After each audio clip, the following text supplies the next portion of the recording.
Hi, welcome back to Foogie the Bio Guy. Today we're going to look at something super special. This would be the largest aquatic carnivore in our area. Okay, down south they have alligators and crocodiles. They also have these things too, but up here the common snapping turtle is the major predator in all of our ponds, lakes, and streams. Okay. Now it's interesting about the snapping turtle, they get their name from the snap. Okay, and that was it right there.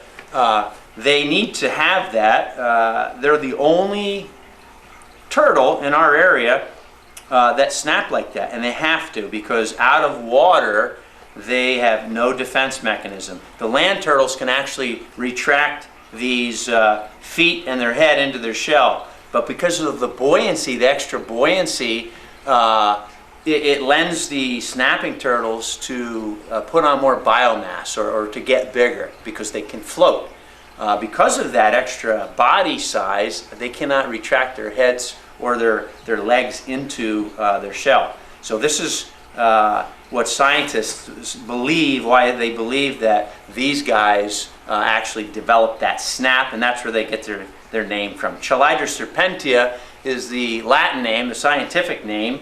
And these guys actually live up to their serpent-like nature. If we look at the body design of these guys, I mean, if we look down here, you can see this tail right here. I mean, that actually, to me, that looks like a stegosaurus tail. These guys have been virtually unchanged for, 60 million years plus. The Museum of Natural History up in New York actually has turtles with shells that are like 8 feet across. That's cool for sure. But you can see this guy, you can see how he's snapping. Very, very sharp claws. He's actually digging into my hand right now.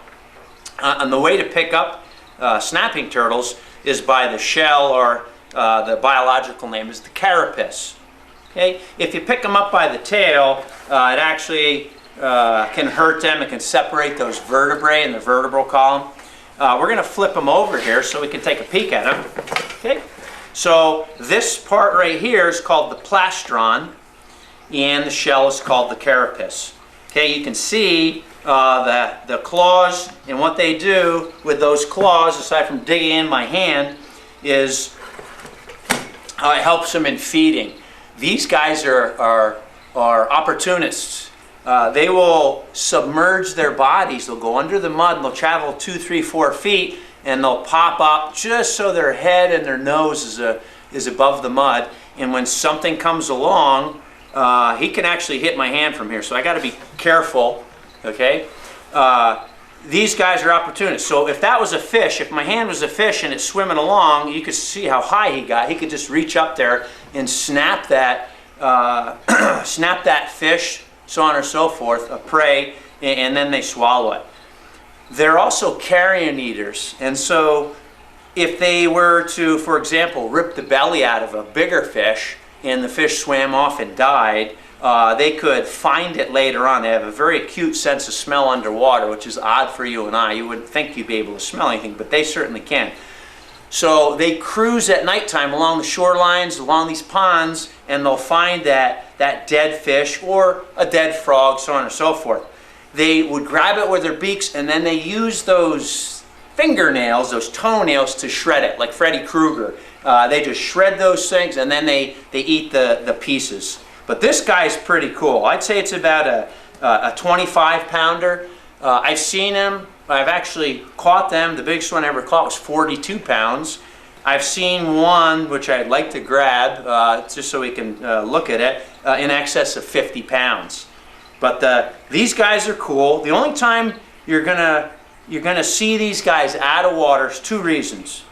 Okay? Number one is their carrying capacity of the pond can only hold so many snapping turtles. So if a snapping turtle would come down a creek or a stream into a pond, it's like a chain reaction. It's going to alter the carrying capacity of that pond or lake, and somebody's got to go. There's just not enough room.